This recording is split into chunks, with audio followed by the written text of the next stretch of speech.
The mainstream media are suggesting that the property market is going to crash by 30%. Here's why we think that's a load of horse poo. We do find ourselves in pretty strange times, with inflation on the rise, interest rates on the rise, and consumer sentiment approaching an all-time low. The real question is, what does the property market look like in the next 18 to 24 months? There is no doubt that there are negative influences impacting the market. Let's consider at least three of those. Undoubtedly, a big negative influence right now is consumer sentiment, which, as I mentioned earlier, has almost reached an all-time low. With the Westpac Consumer Index now down to 83, having dropped nearly 20% since interest rates started to rise, many consumers are very worried about the future economic uncertainty, particularly with inflation and interest rates both on the rise. There's no doubt that rising inflation is definitely having an impact on consumer sentiment. The latest data released for the June quarter showed a 1.8% increase in inflation, bringing total annualized inflation to 6.1% for the year, the highest it's been in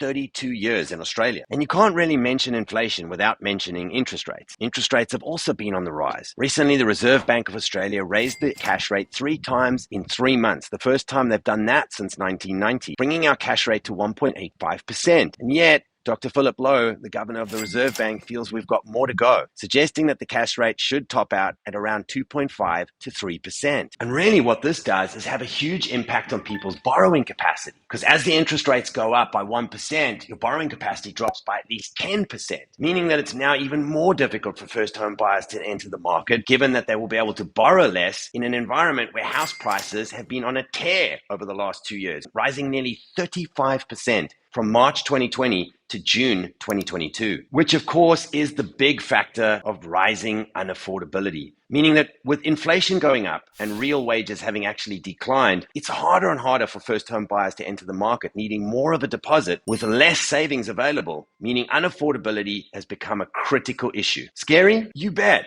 But these are just some of the negatives. However, there are far more positives or fundamentals that we believe will support the property market, in particular the apartment market, over the coming 18 to 24 months. And these are just a few of them. First of all, consider migration. Australia opened its borders in February 2022 to both migrants and international students. These cohorts traditionally look to rent in apartments when they first land in Australia, and we believe this will place upward pressure on demand for apartment living. The Australian economy is resilient and still growing strongly. We are not seeing negative GDP growth, and basically anybody looking for a job can actually find one. With the current employment rate at 3.5%, its lowest since 1974. Additionally, Australian balance sheets are healthier than they've ever been before, with CBA experts predicting that over 250 billion was actually put into savings accounts during the COVID pandemic. This is as a result of a lack of social spending opportunities and, of course, prolonged lockdowns. Still, Australians are actually wealthier than ever,